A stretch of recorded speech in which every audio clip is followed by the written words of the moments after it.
What's up guys and welcome. You are watching Fazi Fitness.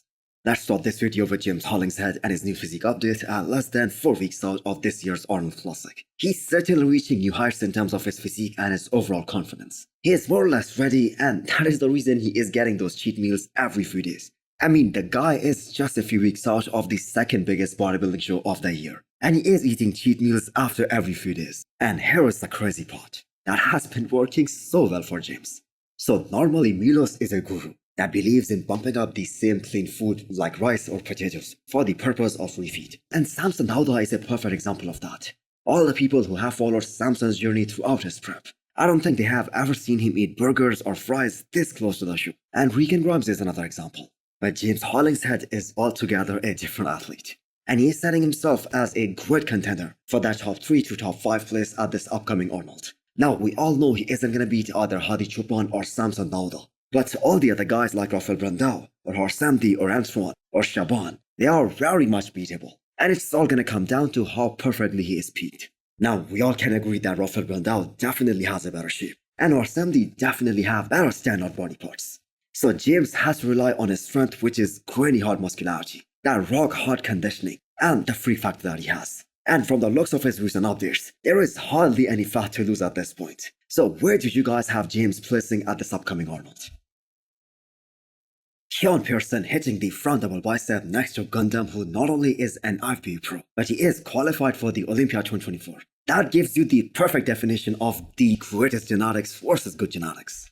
Keon is one of those athletes who can hit that vacuum and make it look so awesome even when he is in bulking phase. The width on Keon is already looking wild, which is crazy because this was regarded as one of his weaknesses just 1 year ago. So here is an interesting fact. All the 3 reigning champions of 3 of the biggest divisions in the IFBB Pro League, they have one thing in common. They can all hit a very great vacuum. And not only just that, Derek and Keon are very similar physiques. They have very similar shapes and flow. So I have said this before, Keon is gonna be very hard to beat in the upcoming years. And the reason is the man is so young. And crazy part is he isn't even maxed out even in the 212 right now. And the margin of improvements is just so much more than the competition. Antoine Willan feels that this is absolutely the best he has ever looked as an IFBB pro. And that really seems legit. There is no doubt that he is looking at his all-time best. So there isn't any doubt in anyone's mind that Antoine is actually going to show up at his 100% in 4 weeks' time. Conditioning has never been his issue. He has always been spot on whenever he steps on stage. The issue has always been the lack of enough muscularity in his upper body, especially when he is stage ready. But this year it seems like he has put on some very decent size in all the white areas. Antoine is probably going to retire in 2 years. He is one of those guys who has given him just 2 more years, and he's going to make sure that he puts his heart and soul into those 2 years. He's putting 100% effort into this one, and that is all what he can do. He doesn't have great genetics like Samson Dauda or Rafael Brandao, but this guy has some very good detail, especially when he's peaked right. And that's where he can really tell.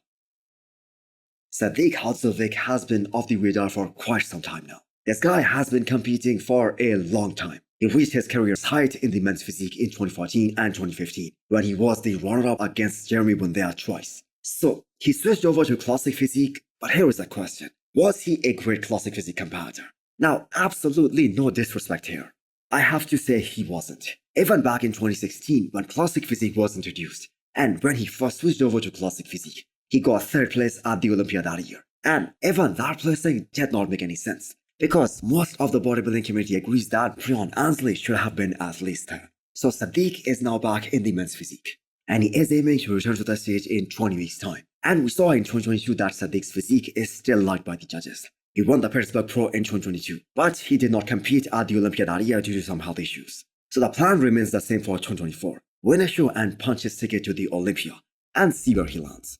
And now with Ryan Terry as the men's physique champion, now that he is the blueprint, I think Sadik can do very well again.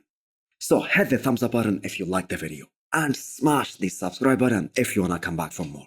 Thanks for watching.